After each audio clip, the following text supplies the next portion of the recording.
Welcome. This is the Scripture and Ministry interview series. My name is Hans Madawemi. I'm the Managing Director of the Henry Center for Theological Understanding. And next to me is Pastor Steve Farish, who is the Senior Pastor of Crossroads Church in Grace Lake, Illinois. And our guest with us today is Dr. Michael Glerup. He's the Executive Director of the Center for Early African Christianity, and that's at Eastern University in St. David's, Pennsylvania, and he's also the associate editor of the Works of Early African Christianity, and amongst other things. And thanks for being with us today. Thank you for having me. And just for the benefit of our listening and viewing audience, could you, you gave a stimulating lecture yesterday about early African Bible reading and the significance of Moses and the life of Moses. Could you summarize some of the main points of that lecture and some of the things you want us to learn? Moses became such a key figure for the early church and understanding the relationship between the New Testament and the Old Testament. And following the interpretation of Paul and also the interpretations of the Gospels, the early church read Moses as kind of a type, or also in a veiled sense, that he was speaking spiritually to the Christian church of the day. So there was a way that the early church interpreted these books such that it kind of made the Bible stories, present to them, that they actually were participating in the story. And so the veiling of Moses became an important episode for Paul in 2 Corinthians 3, and also the Moses as a type of building a type of the temple from Hebrews 8.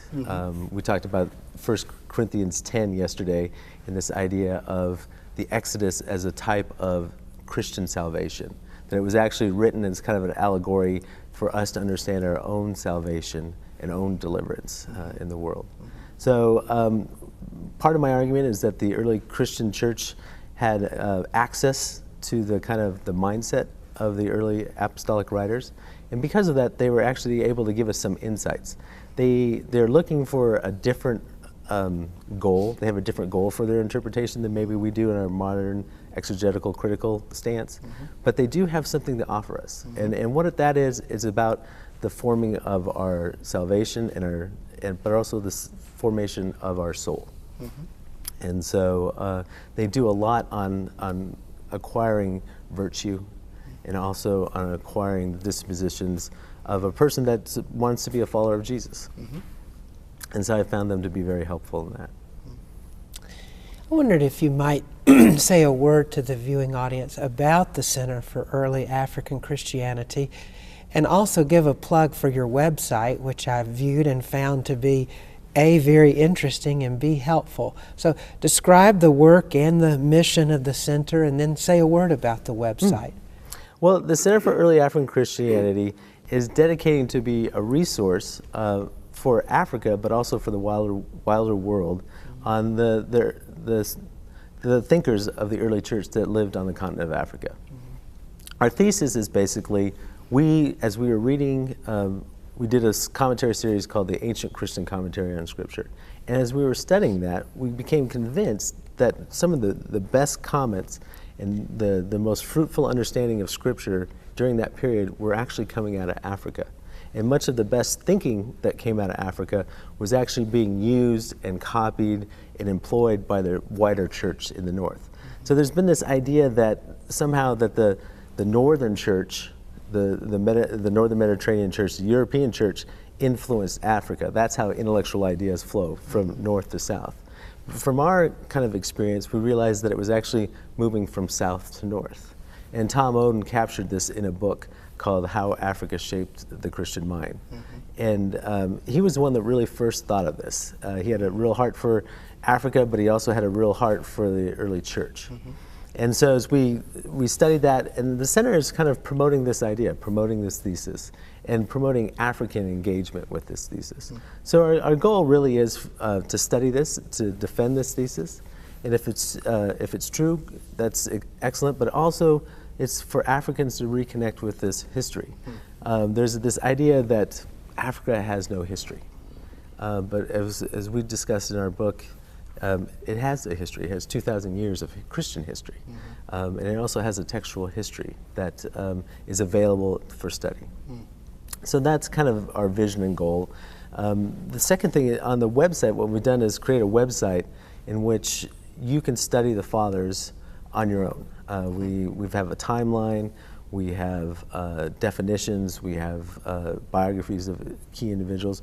We also have some of the most important literature available, and we list that so you can do that. And you also can read maps too. And maps too. And so we try to find as many maps as we could, because it is it's not really in people's consciousness that Africa played such an important role in the formation of Christianity.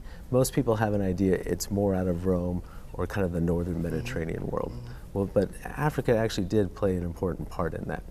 Give the address of the website if you would. Yes, the website is www.earlyafricanchristianity.com. You mentioned about Tom Oden's book, and I think if you go to the website, there's a picture of the front cover of the book you mentioned, How Africa Changed the Christian Mind.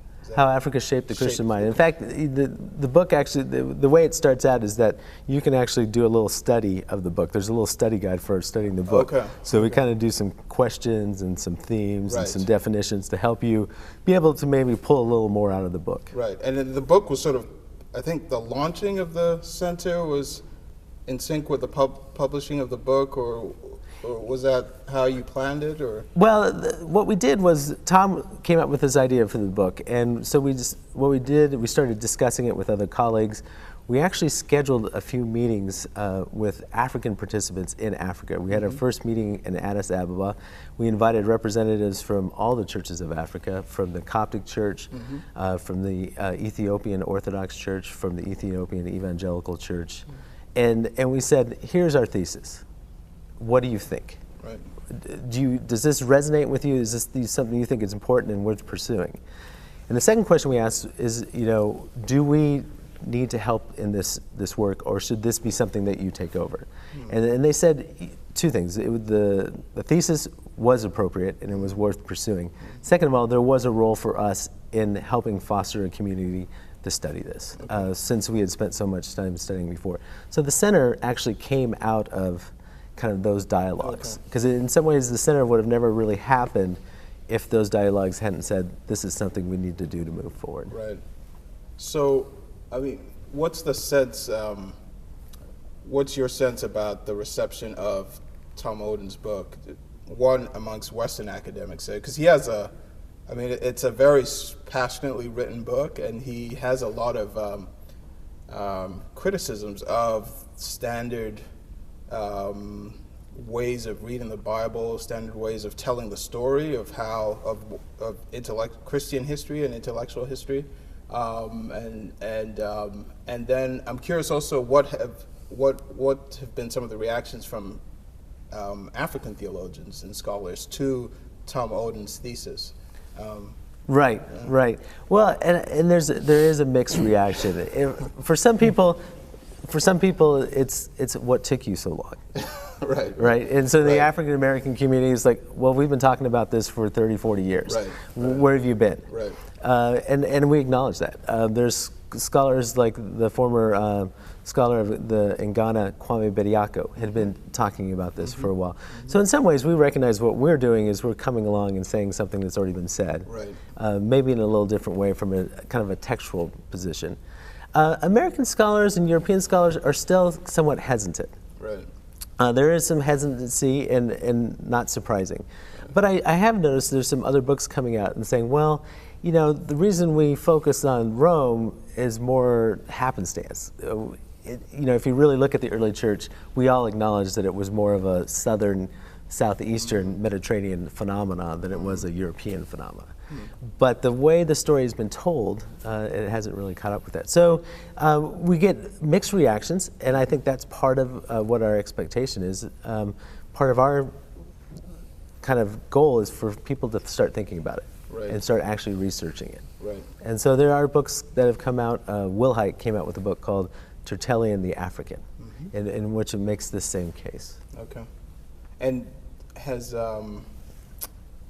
what's your? I I've looked at the book, and I've also seen some of the reviews, and I saw that one reviewer was wondering, and I was curious about this question too, that it does seem as if it's North Africa that predominantly seems to be having this influence, and as opposed to sub-Saharan Africa. And I'm just curious whether is that, someone suggested actually retitling the book "How North Africa, shaped the Christian mind." Is that a fair sort of criticism or observation, or you actually arguing, it really is the continent, as a whole? Right. Right. No, I mean, we are making a geographical definition of Africa, and so this is kind of in some ways based on the ancient world. In the ancient world, there was if you look at a map, kind of with Jerusalem as the center, there was 3 land masses. And they were named Europe, Asia, and Africa. And of those 3 land masses, there was also 3 key Christian cities or sees, and that was Rome, Antioch, and then Alexandria. And so Rome actually represented all of Northern Europe, even though Northern Europe wasn't really a part of Rome's sphere of influence early on. Well, in the same way, Alexandria is the kind of public voice for the church in Africa before it had a voice. So there's a long history of connection from the Alexandria See or the Alexandria Church and the rest of Africa.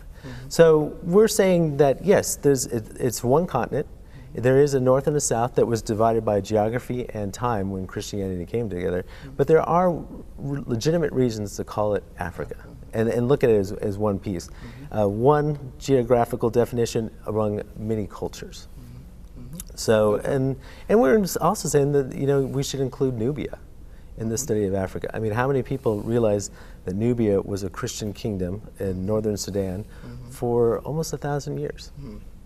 And, I remember in my history book, in seminary, it's usually kind of look at Christian history in one semester. Nubia is never mentioned. I really didn't even know it was there until much longer. And so a lot of that new archaeological discoveries have been taking place in the last 30 years and giving us a better idea how vibrant that form of Christianity was. So, in addition to your study in the church fathers, especially the African church fathers, you obviously have an interest in spiritual formation. And so I'm wondering how those two come together. In other words, how your study of the fathers informs your own spiritual formation. You've touched on it a little bit in what you've said so far, but maybe elaborate if you would. Right. No, I think there's always a connection with what you're reading, and so I actually had really made a commitment at one point in my life to know God, and I was pursuing ways of finding out more about God. And I actually, Simeon the New Theologian, which was a Byzantine monk in the 11th century, someone suggested that I read his works. And I found kind of in those works a mirror of my own spiritual journey. And it became really helpful for me. It gave me insight. And I was surprised that someone from such a distinct culture and a distinct time and place could have that much to say to me when my contemporaries did not. And so that really opened up to me the fact that these works have a power that kind of transcends time and place. And the same way with the Desert Fathers too. The Life of Anthony, the sayings of the Desert Fathers, they have this wisdom tradition about them that kind of transcends just their time and place. And so I think in some ways I was drawn to that wisdom tradition first before I actually decided that this is what I wanted to pursue as a scholar. So, and it was very important to me. I actually kind of came around into patristics in a kind of a backdoor way. I was doing more of ethics, and I was studying, why we consider some things as rights and some things are not, and kind of how do we treat each other. And so it came down to this idea of the image of God. What does it mean to have our image of God in us? And I found that people had different ethical systems based on what they thought. Well, then I said, well, maybe I should study Scripture on what it means to be the image of God. Well, there's not a lot on that topic. And so, but the kind of doctrine really came out of the patristic period. So that's when I went back and started studying passages of how the early church understood the image of God. And that's what really pulled me into patristic and early church studies. is how they describe, because that's a very important doctrine in the early church. And it's a place where we get human dignity, but we also have, the early church understood it as a place of responsibility. Because we were images of God and because we were persons, we had the ability to respond to God. And that's what it means to be responsible.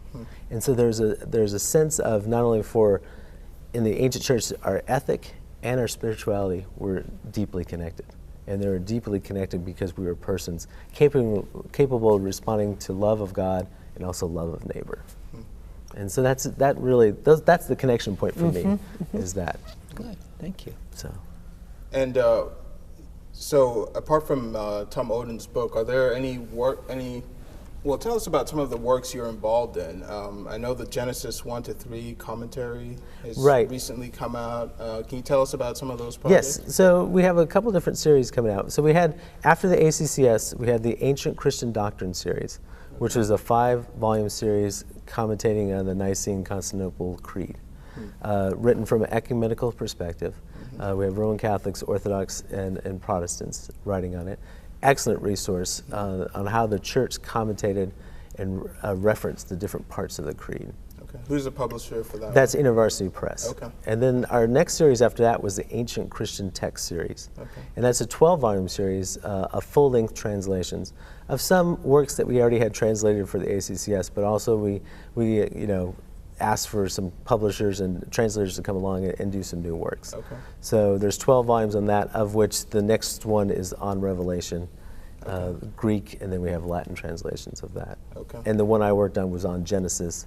It was a translation of Severian Gabala, which was a Syrian bishop from the 5th century, and then also Bede's commentary, an English monk in the 7th and 8th century. So you're not covering all the books of the Bible in this? No, series? we're not. Okay. It's just select unpublished volumes right. that have some exegetical significance. And so we're finding books like Origen's Commentary on Numbers or Homilies on Numbers is something that hasn't ever been published in English. So we're doing that. Right. And then Tom has 2 new books coming out.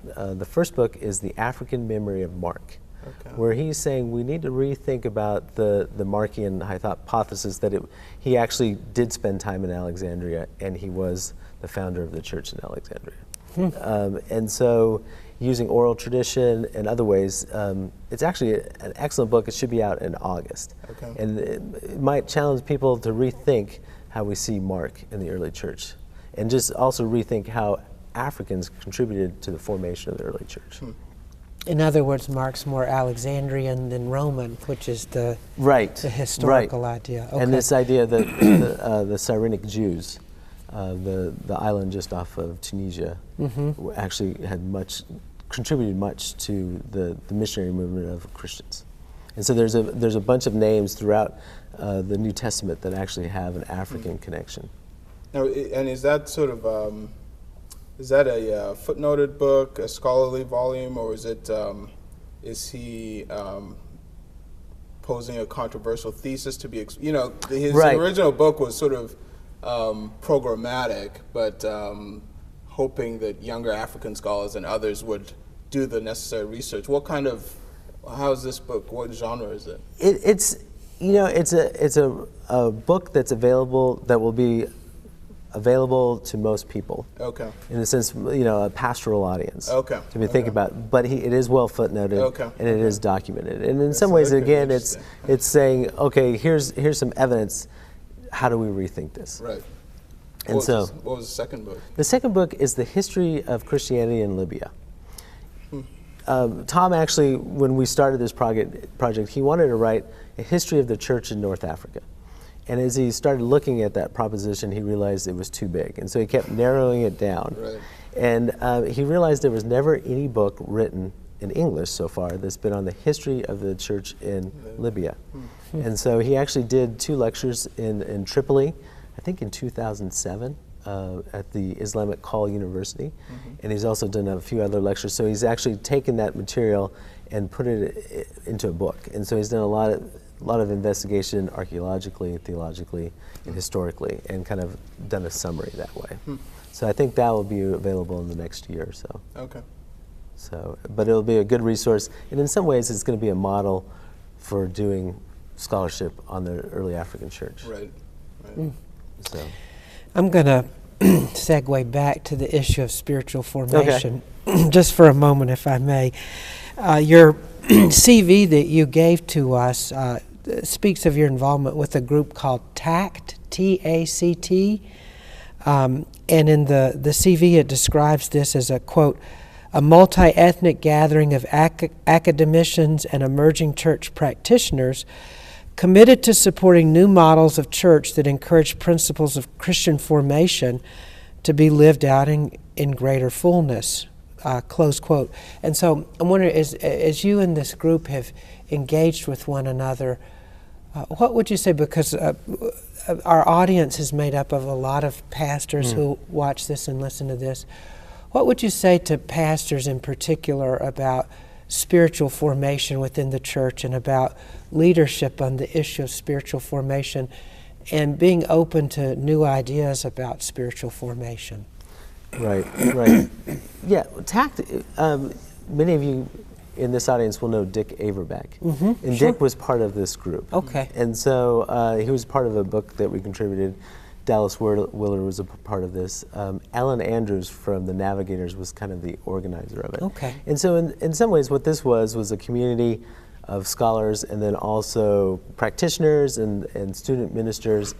And we kind of did a community for about 6 years of how do we not only talk about spiritual formation, but also how do we live it out together.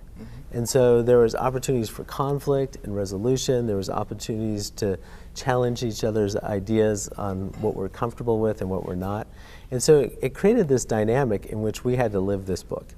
And there was a dynamic in which we all wrote the book together, even though our names are on specific chapters. But the idea was that spiritual formation is one of those things that you can't just talk about. You have to live it. And so, you know, if you want change in your congregation, you have to become the change.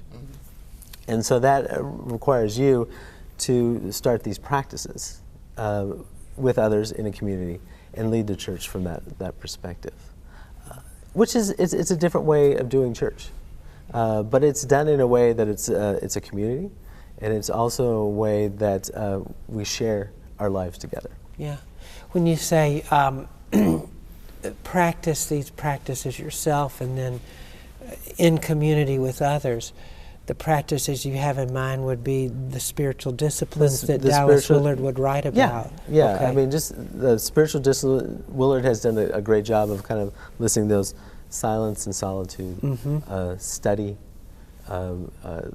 giving, practicing and using your time, fasting. All these things are part of those practices. And they're in a way in which you start shaping how you see the world and how you see other people. I'm intrigued, if I may follow up with the question on the spiritual formation, just about your personal testimony that you include in your CV. Apparently there was a moment when you were in college, a time when you were in college, when the Lord met you in prayer, and that's really shaped who you are today? Yes, it was actually after college. After college. I was actually an engineer, a petroleum engineer for Schlumberger, which is kind of a large multicultural firm. And I had been getting some hard news, and it was just a really lonely, difficult time in my life. And you know, I basically prayed one of those Hail Mary prayers, if you want to say it that way. But it was kind of an act of desperation. I just, God, if you're there, I need to know it. And I was as surprised as anybody else that God existed. And I met Christ that day in prayer. And so that really kind of reshaped my whole way of thinking and my whole pursuit of my life. And so not long after, I was completely happily working as an engineer, and that's when I felt like I was called to move on to some different things. And that's kind of what happened, is then I worked for Young Life, and then I went to seminary, and then on to do my doctorate studies. So in some ways, you know, much of my academic program and my study has always been on how have people else experienced God throughout history, and how did they cultivate that experience in such a way that it was lived out among their community and family and friends and in their church life. And so in some ways I kind of see myself more of a study of Christian spirituality, a historian of Christian spirituality. And that's why I appreciate the people like Gregory and Nissa, who I included yesterday, because they're such important people that give us insight on how to live this life with God. Good. So that's where it kind of came out of. So, I mean, I'm just thinking, the average Christian layperson, you know, mother or college student, how can the early church fathers really help us with getting to know God better and growing in godliness and love for Him and love for Christ? I mean, are we talking about, you know, we should read more books by Gregory of Nyssa, or I'm just wondering practically, what kind of tips would you give to someone who's like, well, how can I learn from these guys? Right. I mean, and that's difficult. And actually, another series that we're working on right now is a series for University Press on making the classics available to the average reader. Okay. And so what we're doing is taking these classics like the Life of Anthony, and we're translating them in such a way that you don't quite have to have all the historical knowledge. I would almost say it's a message version of the early church spiritual classics. And so I'm actually doing the homilies on the Beatitudes. And so in those books, we're going to put in some practices and some reflections to help you think along with these early churches how they thought about the Christian life to be lived. And the Life of Anthony is a very powerful story, though it's not doesn't make necessary easy connections into our present day life. But there is something about it that really captures our imagination. And about a life trusting in God. And I think there's always that help, is that when we see these lives that are trusting in God in a variety of circumstances, it always helps us. It always encourages us. And I think that's part of the witness of history, is it says, you know, we've been here before, and we say that it's worth it. And I think that there's always those times in the life where we feel like, is God really hearing us? Is this really worth the effort? And when we read history, we see people say, it was. It was. And you can't tell why you're in it, but you will, because you see what happens with our lives. So I think there's something about that that's very encouraging. And that's why I encourage people to read the early church. My wife, she's a psychologist, and she loves reading the early church fathers. And she we have a devotion out through University Press called the Ancient Christian Commentary Devotion. And it has one passage, you know, it goes through a week, and it has kind of follows the lectionary. And these little passages. And there's these little nuggets of truth in which help her kind of rethink her life in ways that she normally wouldn't get that message from. So, and it's been really helpful. And we actually used it in our ministry with 20-year-olds.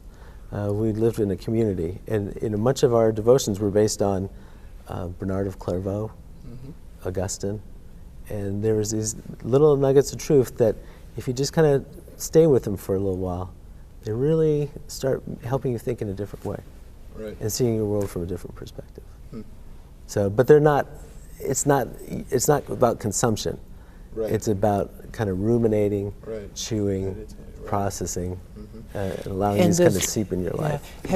Would you say, I think I hear you saying this, that maybe you've learned as much as from reading the fathers directly, you've also learned from reading from their example. Right.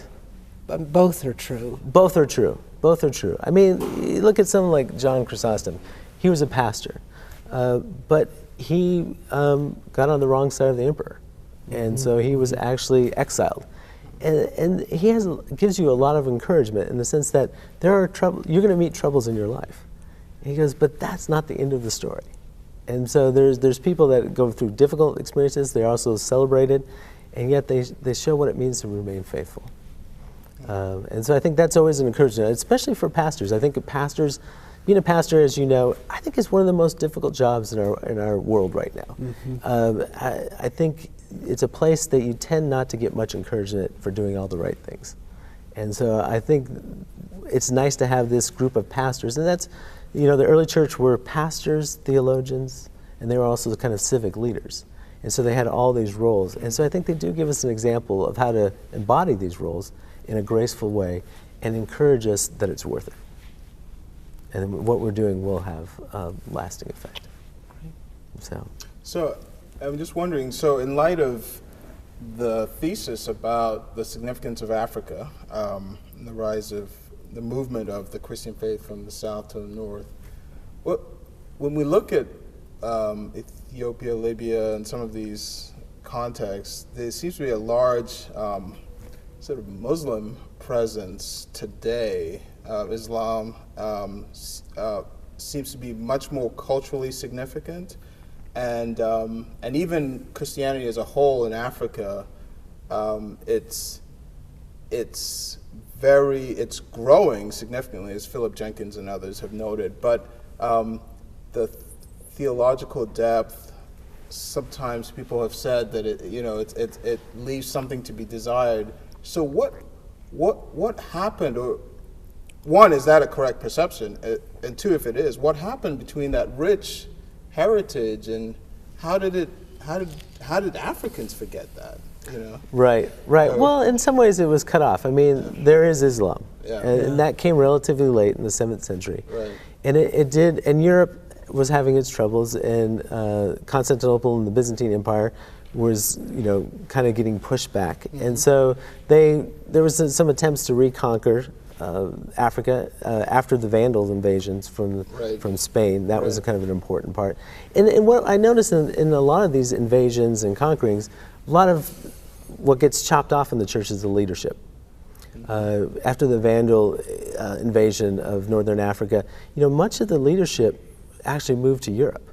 So there's actually a story of Covoltius, and Covoltius was a bishop in Carthage, a very important bishop, and he was exiled during this period. And he was kind of put on a leaky boat, and somehow he miraculously ended up in Naples. Mm-hmm. Well, now he became kind of the patron saint of Naples. Okay. So you can go into one of the catacombs there, and you actually see a mosaic dedicated to Covoltius. Mm-hmm. And so a lot of the really important church leadership in Africa at that time actually kind of left. And so there was a void there for a while.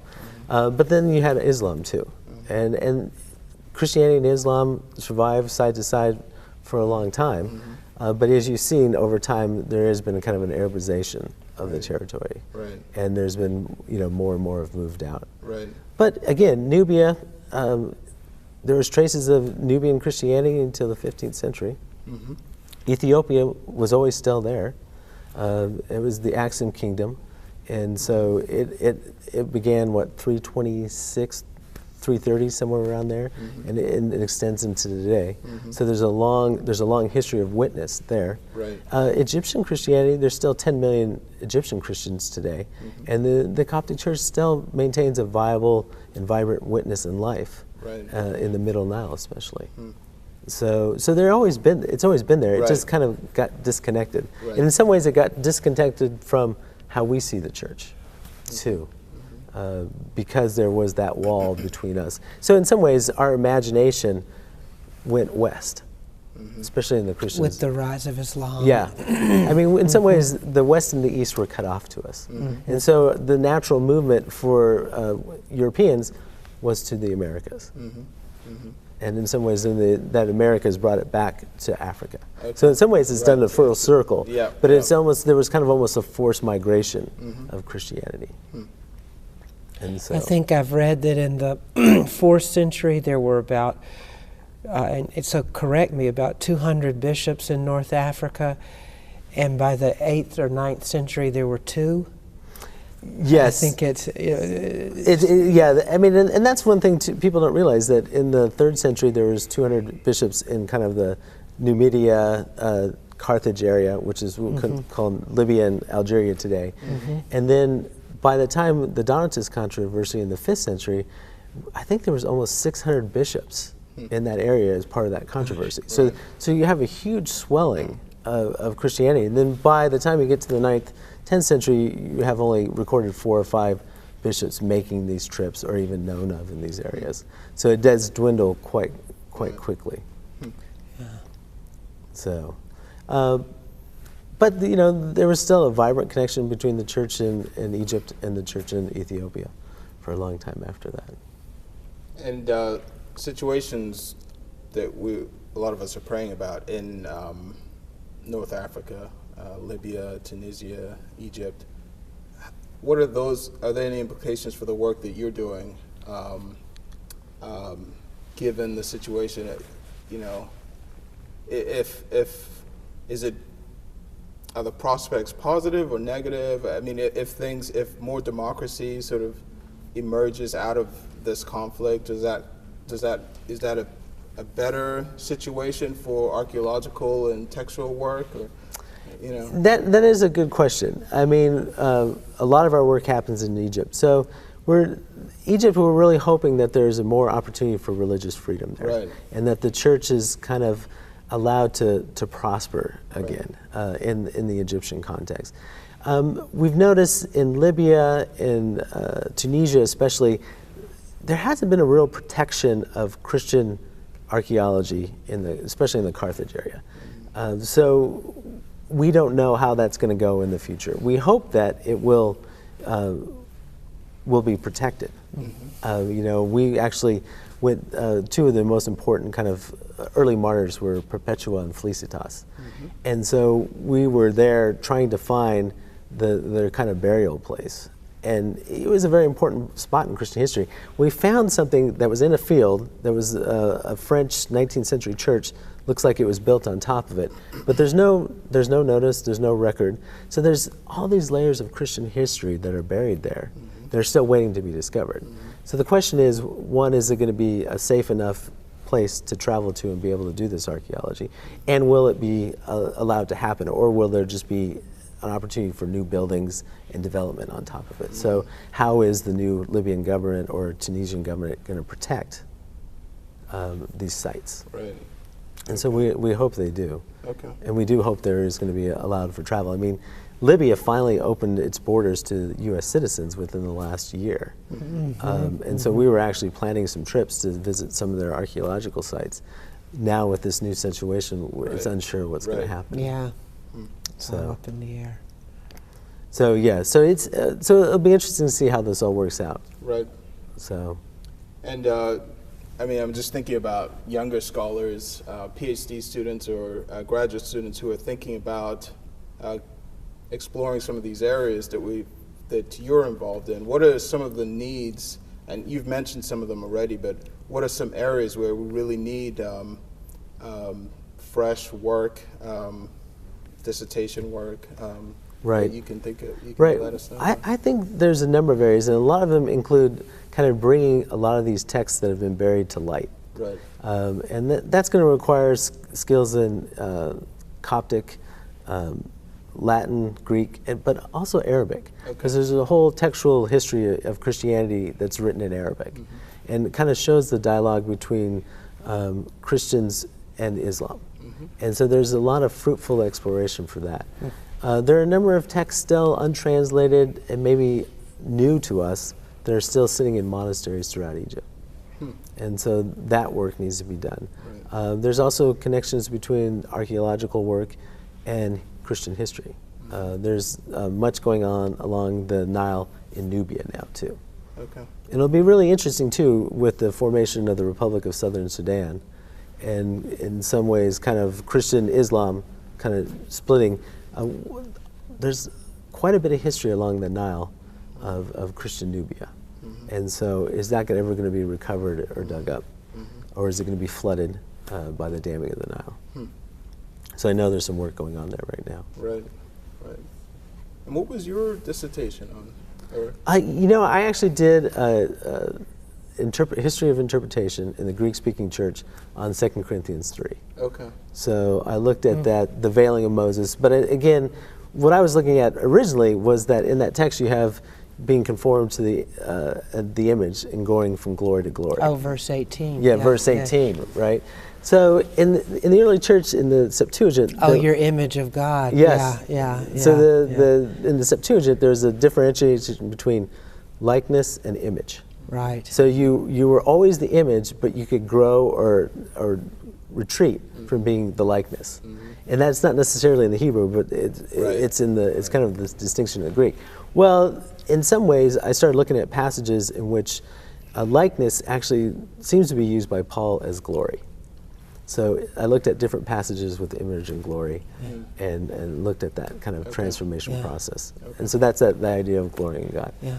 So, and that's where I really began to realize how much influence Origen had on the kind of history of interpretation. Because not only did he shape the Greek-speaking church in the Cappadocians, he actually shaped Ambrose, who shaped Augustine. And most, even though we lost Origen through many years, much of his work survived in Jerome's commentary. Jerome is a very important commentator in the history of the Christian church. Most of his work reflects Origen, even though it's unacknowledged. So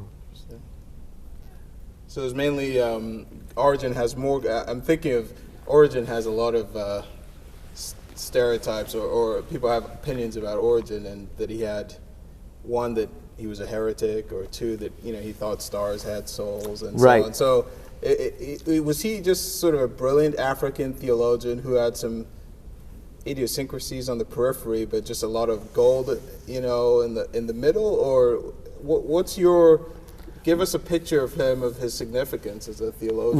Right. Well, if you read Origen, I believe that he felt like he was in the rule of faith. Right. He was within the boundaries of orthodoxy. Right. And in some ways, he would argue we hadn't really defined, how souls, if they existed before they actually took on human bodies. Right. And so that's really the key area. Right. That this kind of this pre-cosmic fall. Right. But for Origen, it was more of an issue of justice. So Origen looked around his world, and he saw that, he goes, how do you explain the diversity of people and their situation, poor, rich, and how do you get that? Because how can that happen if God is just? And so he basically said that it was, well, we're all created with free will, and our diversity is the sense that we fell away from God, and we didn't stop ourselves, and wherever we stopped ourselves, that explains our diversity. So in some ways, it was a justice issue for him. Right. So a freedom and justice issue. Right. And so, I think the church rightly rejected much of his thought on this, but he still provided a lot of insight in other places. Right. He knew his scriptures. Right. And there were some issues of subordination, kind of with his logos theology, the creator God and the logos, the word. And so there were some subordination tendencies that was later, picked up in Nicaea and condemned. So there were some issues there, but I think overall, he's not reliable on every subject. Right. But when he is, he's very insightful. Okay. And so what you see is people taking that insight later on and weaving it into the whole Christian tradition. So in some ways, he's kind of he's the person that's there that's not talked about. Right. And African, which is yes, and it'd be very interesting. There's stories about it. His mother probably was Egyptian. There can be a case made that his mother was Egyptian. Okay. And so that's why he wasn't killed during one of the persecutions. Okay. So yes, I think the rehabilitation of Origen in the last century is something I think some people are still catching up with. Right. He has more of a positive view in the world. Right. Though he was condemned rightly for so many things. So, right. So I would completely agree with that. So. Yeah. Great. Well, do you have any? No, that's great. Thank you. Thank you so much for spending some time with us and helping us get a glimpse into the important work that the Center for Early African Christianity is doing today. Thanks. It was a pleasure being here, and thank you for TEDS and the work you guys are doing in Africa now. Thanks. Thanks for joining us.